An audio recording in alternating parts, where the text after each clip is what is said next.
He became, I think, literally the personification of certainly American International Pictures 1950s science fiction.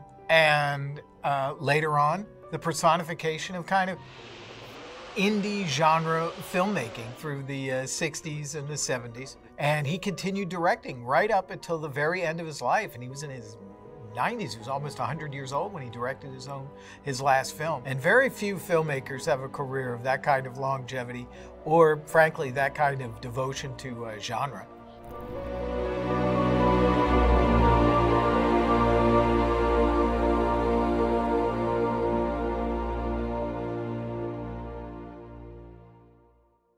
Burt Gordon always was his own money. He was his own production company. Burt Gordon started with family money that the Gordons had for developing a part that was exclusive to Studebaker. And he made a film called Serpent Island. And this movie was done with his partner at the time, Tom Grise, who later on directed the pilot to the Rat Patrol, did a couple of really wonderful movies such as Will Penny and Breakheart Pass with Charles Bronson. And Grise became a real force in television. But here he was working with Burt I. Gordon. This was at the very start of everything. And they were able to get their little movie out. It was done very, very cheaply.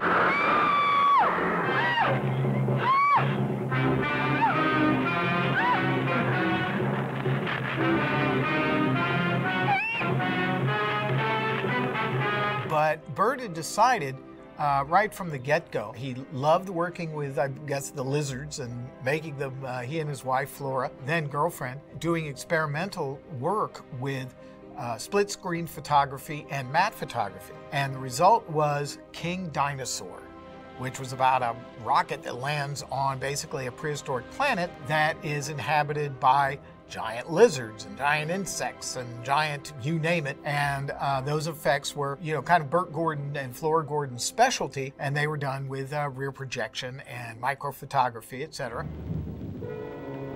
What a desolate, forsaken place. Get that rumbling. Almost an animal roar. Still sounds like thunder to me. Do you want to go on or turn back? Let's go on. The film was not the greatest movie in the world, but Burt I. Gordon was able to sell it. And he was able to raise more money for his next movie, for a film that became a bit of a template for a number of the movies that he made at American International, for which he became very famous. But this first film was The Cyclops, starring Gloria Talbot and Tom Drake and Lon Chaney.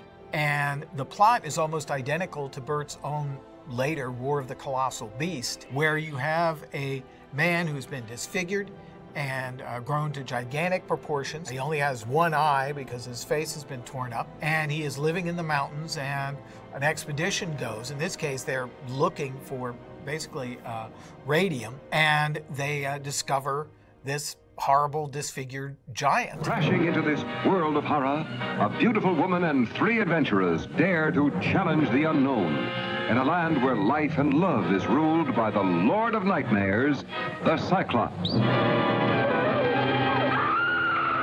Gloria Talbot always had wonderful memories of making this movie, only because Tom Drake used to like to have a drink or two, and of course so did Lon Chaney. Gloria Talbot always loved to remember that while they were filming, that Chaney's mom showed up with an air mattress and blew it up so he could take a nap in between shots. And she said, "I thought that was dear." And what's interesting is that here was Lon swinging his career back and forth because it high noon, and then there he is in The Cyclops. The film did very well for Burt I. Gordon. It was released by Allied Artists on a double feature with Daughter of Dr. Jekyll, which was directed by Edgar G. Homer, but it did well. And Burt Gordon was able to, again, raise money, turn around, make a film, and sell it for more money than he had made the movie for. So, once again, he was in profit, and he decided on his very first giant insect movie. And giant insects had started to become a movie staple ever since Them. And interestingly, Burt Gordon would work with the writer of Them, George Worthing Yates, on a number of movies.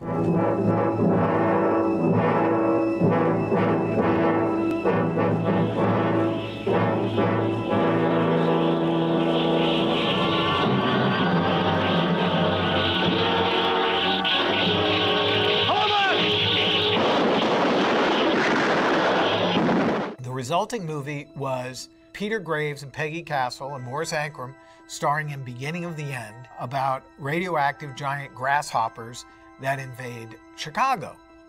Burt Gordon and his wife Flora achieved the effects of the giant grasshoppers by using real grasshoppers, apparently imported, I believe, from Africa, that had a problem with they would die under the lights that they were using to film them, and they would have them crawling across miniature sets, or in some cases, crawling across photographs of skyscrapers, which looked actually pretty good, except there is one shot where a grasshopper actually walks onto the sky. But that's a very brief moment and has a lot of charm to it. I remember Peter Graves, I asked him about the movie, and he said, well, he got annoyed with Bert-I Gordon because Bert-I Gordon wanted him to dye his hair brown so he'd look more like Ronald Reagan.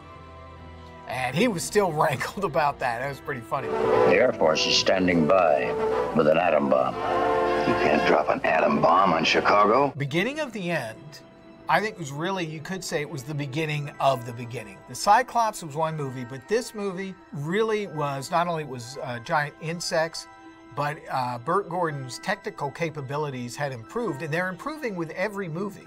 You have to admire Burt Gordon because he wanted to do these kinds of special effects without a great deal of money, and the only way to do the effects was actually to do them.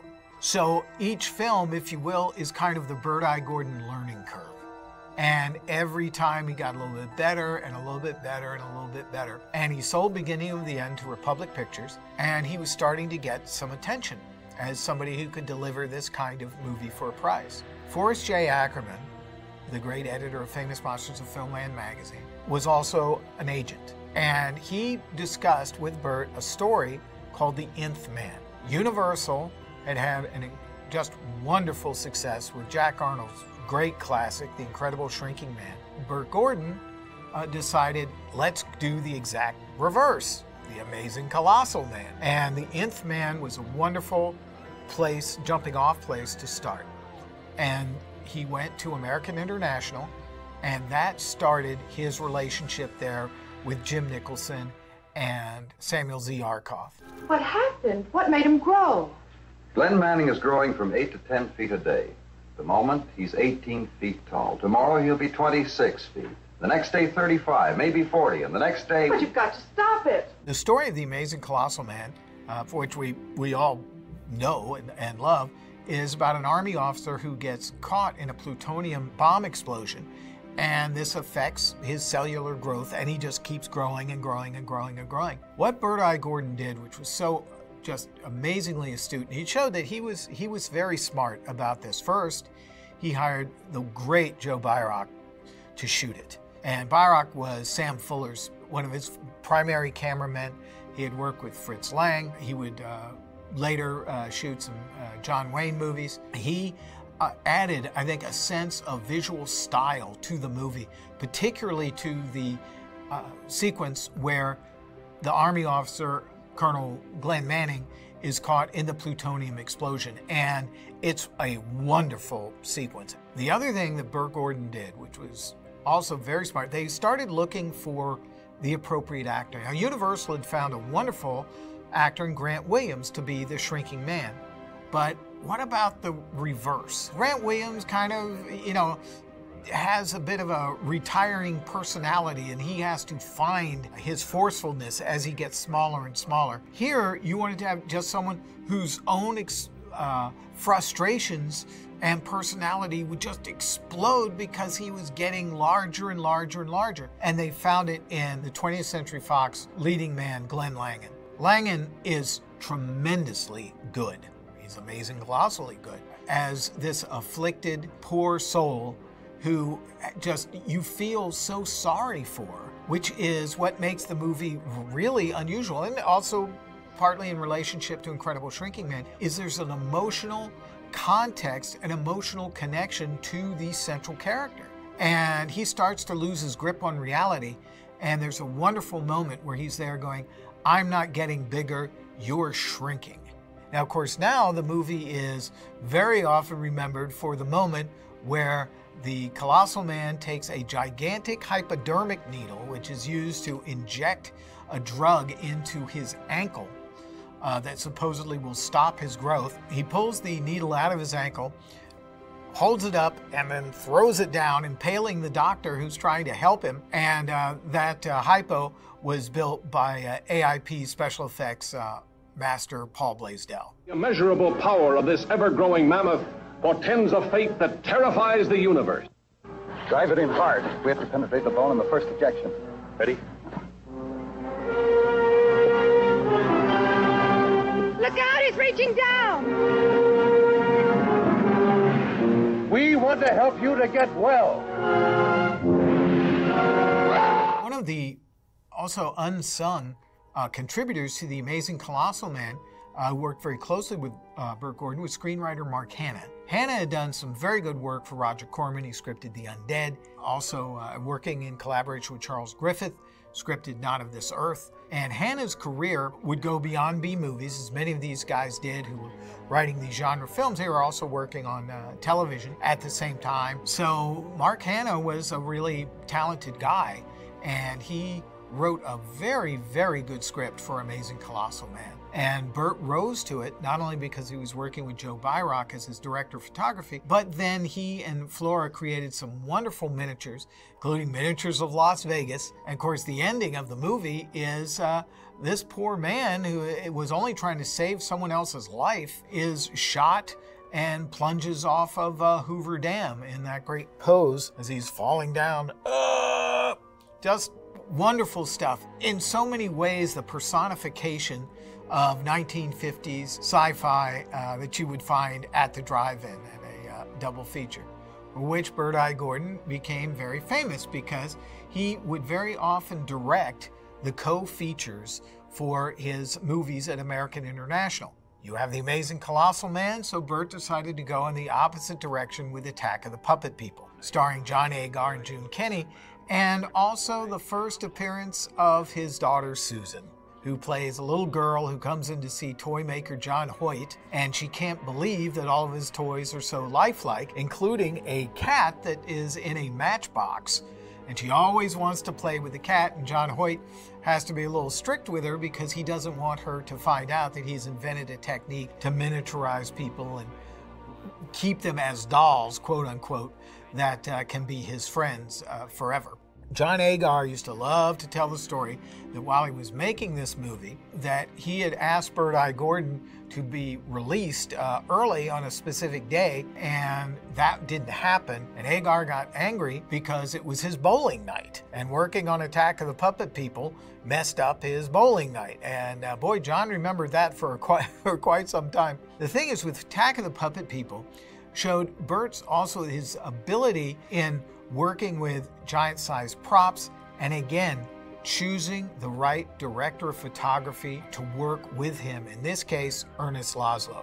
And Laszlo, again, was a great director of photography and was a big studio guy, and he would later, of course, shoot Fantastic Voyage, which in many ways kind of the Attack of the Puppet People and these effects pictures that Ernest Laszlo was shooting was kind of the precursor to what he would be expected to accomplish on Fantastic Voyage. And Laszlo does a beautiful, clean, black and white job on Attack of the Puppet People. The imagery in that movie is just wonderful. The half sheet and the one sheets to that film are absolutely superb. It was a beautiful painting by Reynold Brown of the Puppet People attacking a snarling German Shepherd with a butcher knife that they're all carrying and trying to stab at his face. It's incredible. Unfortunately, that scene is not in the movie, which is not the biggest crime in the world or really that unusual for American International. But the film itself is, again, I think another step forward for Bird-Eye Gordon. It also showed, again, something that he tried to be consistent with, is that our heavy, John Hoyt, is not really a heavy. Here's a man, he is lonesome. He has created this technology to have friends that he can keep forever, basically. So we understand him and we feel for him and we have great empathy for him. And yet he still is terrible and has terrorized these people. The very end of the movie is him begging for his friends to come back because they find a way to restore their normal size.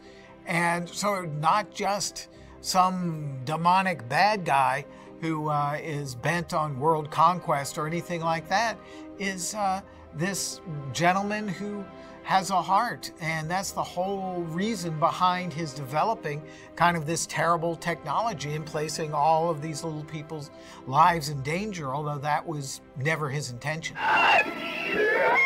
What's that noise? I don't know.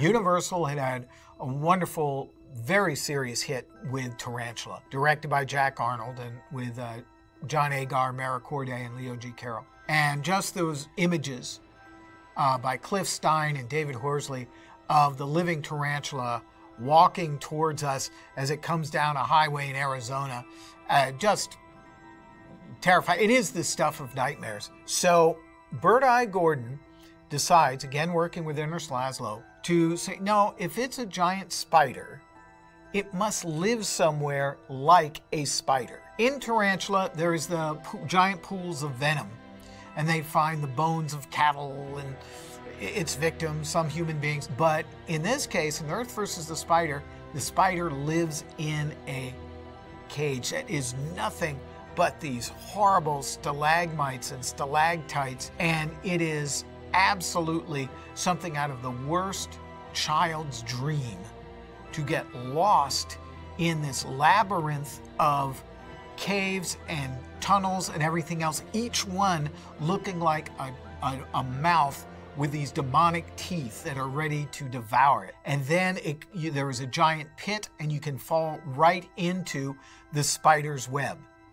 And around the pit are bodies in different stages of decomposition, where the spider has been feeding and sucking the life juice out of these corpses, leaving just these shells, these husks of human flesh. Just absolutely startling visions, and so much darker in its own way than what they did at Universal. So that when the giant spider gets loose in the town, what we imagine it's capable of is worse than what we might have seen with Tarantula, only because we've seen this litter of bodies in all these stages of this horrible process and wrapped up in webs, and it's just awful. And so the horror element in Earth versus the Spiders, I think, is much greater than in Tarantula. Now, in some ways, Tarantula is probably the better movie because they certainly have more money to play with.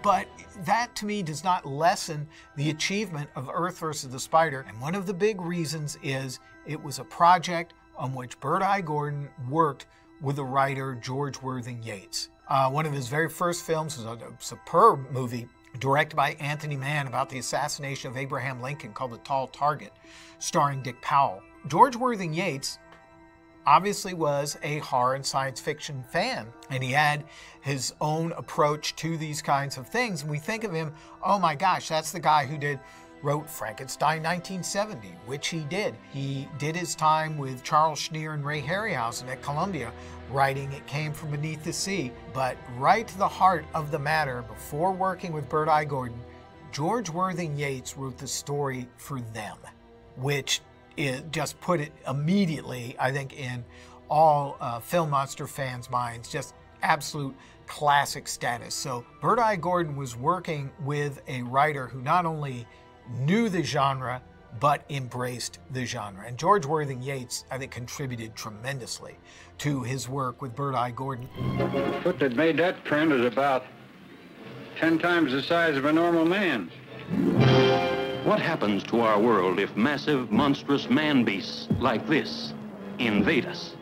The very next movie that Bird-Eye Gordon made was War of the Colossal Beast. In this case, they throw back to the Cyclops, only here it is the search for Colonel Glenn Manning. He fell off Hoover Dam, but he survived it somehow. Half of his face is now destroyed in an absolutely wonderful makeup worn by Dean Parkin, who was the actor who played the Cyclops. And so he is now wandering around in Mexico, and he is terrorizing the hills, and people are dying in the hills, especially if they're hauling food from one place to another or something, and he attacks these grocery convoys and hunting parties and things like that just to survive. And his sister comes to Mexico looking for him. He is found and captured.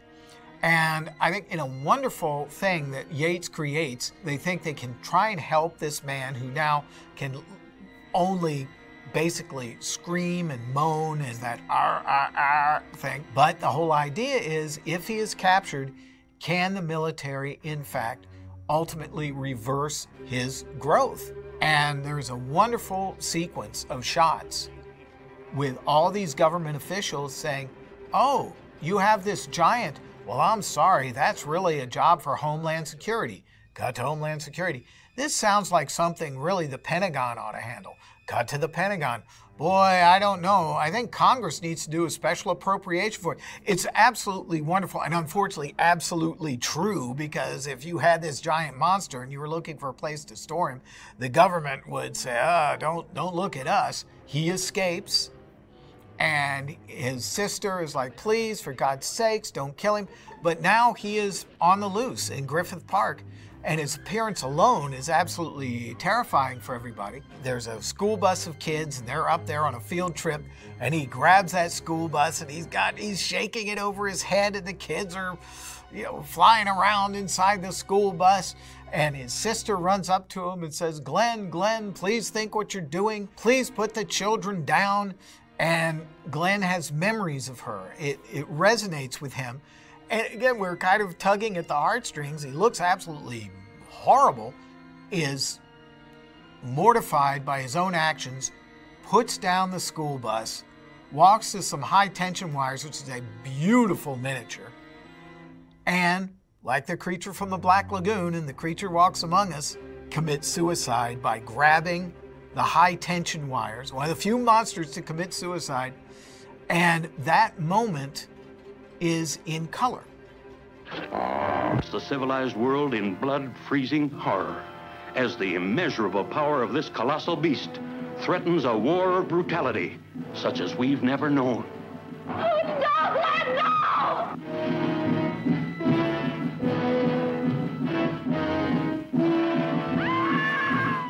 The black and white double features that American International specialized in, the Universal was doing on a slightly bigger scale, that Roger Corman was doing. They were being phased out because now here came horror in color. So Bird-Eye Gordon, being very smart and very astute, looked at what other movies were making money at that time in the theater. And he wanted to always appeal to a young audience. So he stepped back from American International and went back to being an independent producer-director again. Nobody lets me do anything I want to. I wish I was far away from here. I wish I was on a pirate ship.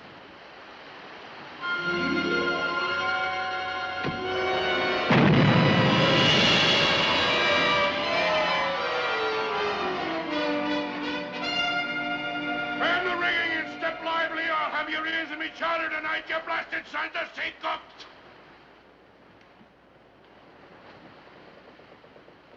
Where am I? Bird-Eye Gordon made a deal with Embassy Pictures and Joseph E. Levine, who now had a good deal of money because of the success of Hercules and Hercules Unchained. So he had gone from just being a distributor and theater owner to actually somebody you could go to who would finance production from the ground up. Starring Charles Herbert of The Fly and later of 13 Ghosts, and Bert's own daughter, Susan Gordon, once again. And we should say that Susan did not just work for her dad. She was actually in the Danny Kaye movie, The Five Pennies, directed by Michael Curtiz, and she's very good as Danny Kaye's daughter. So she was working for other directors other than her dad. But for The Boy and the Pirates, she and Charles Herbert basically play adventuresome kids who get involved with pirates in a way that, if you will, Jim Hawkins did in Treasure Island. Now, Treasure Island and the Disney live action movies had a big impact, I think, on Burt Gordon deciding to make this film. And he found a very good script by Bernard Schoenfeld, and also turned around and he asked Ernest Haller, the DP who would photograph Gone with the Wind, and also would photograph Mildred Pierce at Warner Brothers with Joan Crawford, and later for Robert Aldrich, Whatever Happened to Baby Jane, to go behind the camera. So he was, again, always cognizant of, let me get the best cameraman I can find. He always picked these old school, wonderful cinematographers. So he ended up with this inexpensive, if you will, kind of in the vein of the large-scale live-action films that Disney was now specializing in, and did it for a fraction of the cost because he had gotten this crew together, and usually always led by a superb director of photography. You look as if you were ready to kill me. Now you get this straight. I'm marrying Meg. And you get this straight, Tom Stewart. No one will ever have you but me. Help me! Please, Tom, help me! Take my hand! Pull me out! Save me, Tom, please! Please save me! Please!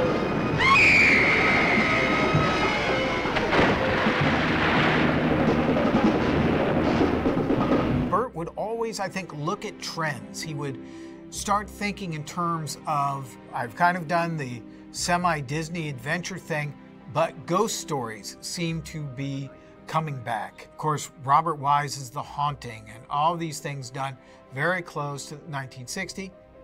Alfred Hitchcock's Psycho was not a ghost story, but the impact of that movie, just as a horror film, was so just incalculable. So everybody was thinking, how do we knock off Psycho, including William Castle, with movies like Homicidal? But Bert-I Gordon, working with George Worthing Yates, said, let's go in a slightly different direction. Let's go with mental derangement, but it is a ghost story. Not completely unlike Lewis Allen's wonderful The Uninvited in the 1940s. And here was a story of a man who is, in fact, haunted by guilt. And he cannot get around all of the hallucinations and what he constantly is seeing as reminders of his crimes. Played by Richard Carlson in a very, very good performance. And some absolutely wonderful optical effects created by Burt and Flora Gordon. This maybe is certainly one of his most mature movies. And again, thanks to Ernest Laszlo, one of his most handsome movies. Was shot in black and white, but there is a tremendous effect. They're holding a head of a beautiful blonde girl who's been decapitated, and the head starts to speak. And that moment was one of the absolutely favorite stills published in Famous Monsters of Filmland in their You Axed For It column. I used to love reading that, and it's like, oh, look who axed for it, Joe Dante. But then he was, 20-year-old Joe Dante from Philadelphia, or whoever it was, all these names listed underneath. But there was that shot of that decapitated head speaking to Richard Carlson, and was just absolutely wonderful.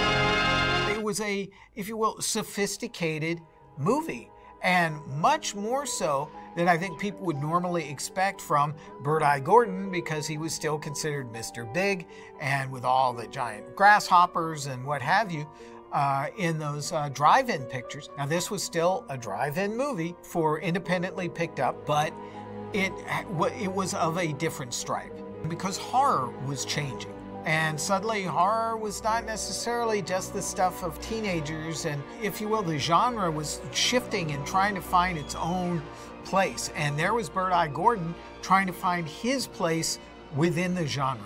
Now, what he did, which was very, very smart, because he could have kept kind of chasing and outguessing the way that horror movies were going to go, and he did not. Instead, he looked at an entirely different source, and I believe was Ray Harryhausen and Charles Schneer. My 7 curses, unreach the dragon's lair.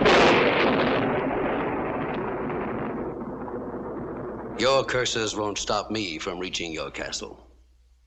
The Princess Elaine will make a delicate dish for my dragon in exactly 7 days' time.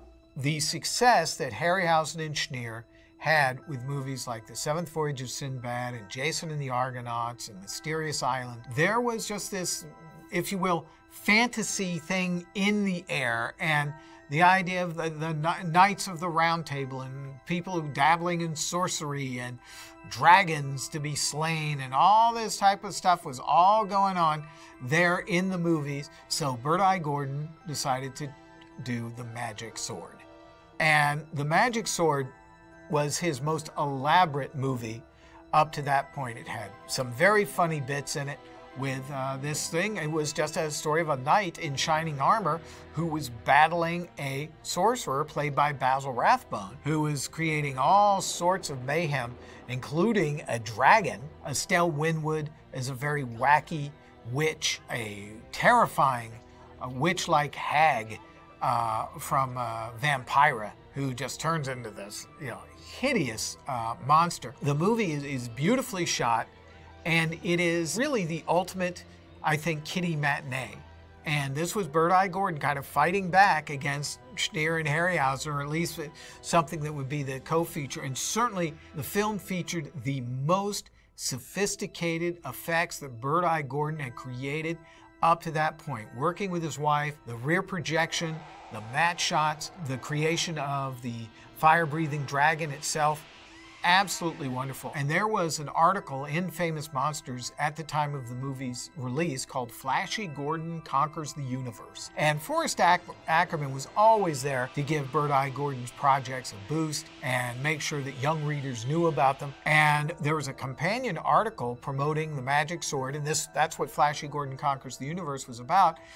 Burt was making The Magic Sword at the time, but a companion piece called Smile If You Call Him Monster about Basil Rathbone, who could get a little prickly about his association with horror. He is just wonderful in The Magic Sword, and just literally the personification of every evil storybook wizard that we'd ever read about or saw in an animated film or whatever it might be in Bird-Eye Gordon's movie. And the movie itself fulfills its mission as a kiddie matinee. It wouldn't have been an 8-year-old kid on the planet who did not end up loving this movie, particularly after he saw these great pictures of it in various movie magazines. I wonder if this makes everything grow. Hey, will you cut it out and leave it alone, huh? Listen, Freddie boy, if I want to try some of this stuff, just don't you try and stop me, understand? And try it they did.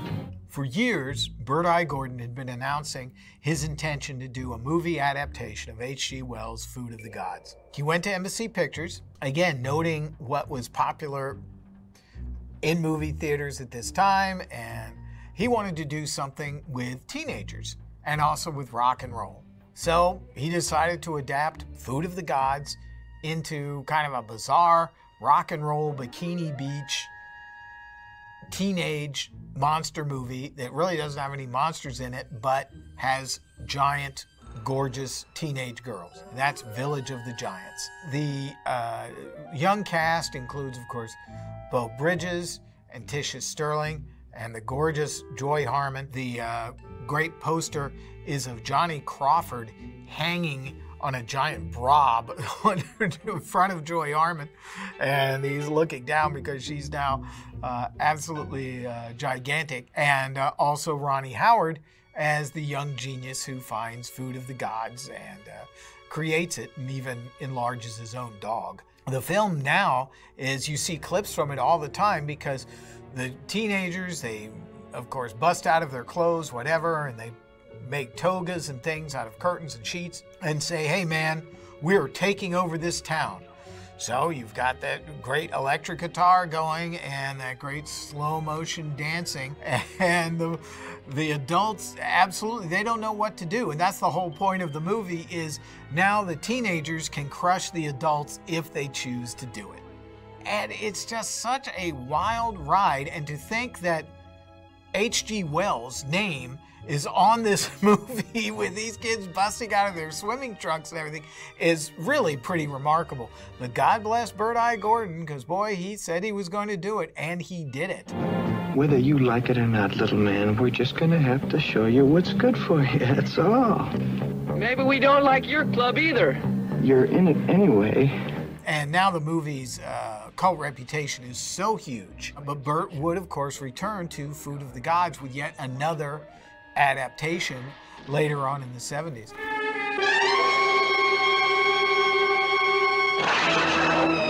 Killers should be punished.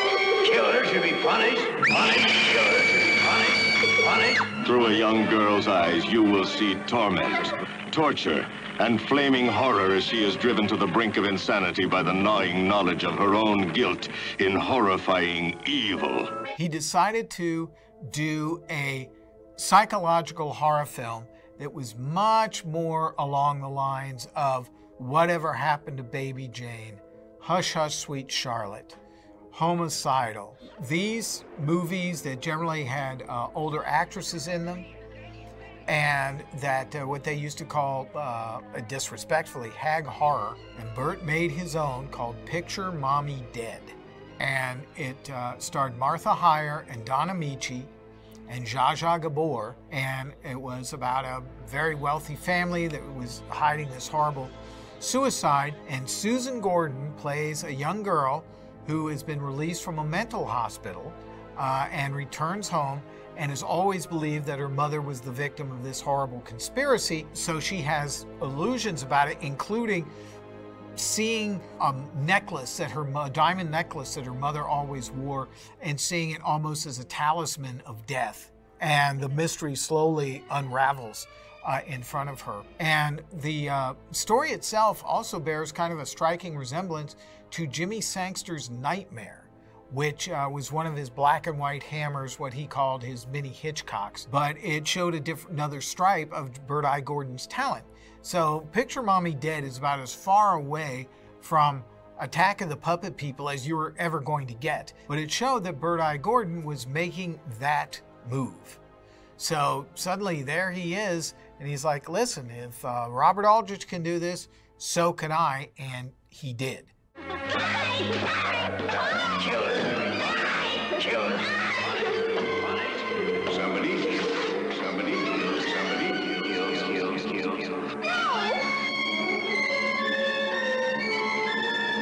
What Bird-Eye Gordon wanted to do, he actually achieved, and he achieved this over and over again. Who could ask for any more than to be able to sustain a career from the very early 1950s all the way through the 2000s? Very few filmmakers were able to do it, and very few B filmmakers were able to always return and come back with one more idea, one more giant monster, which is why they called him Mr. Big.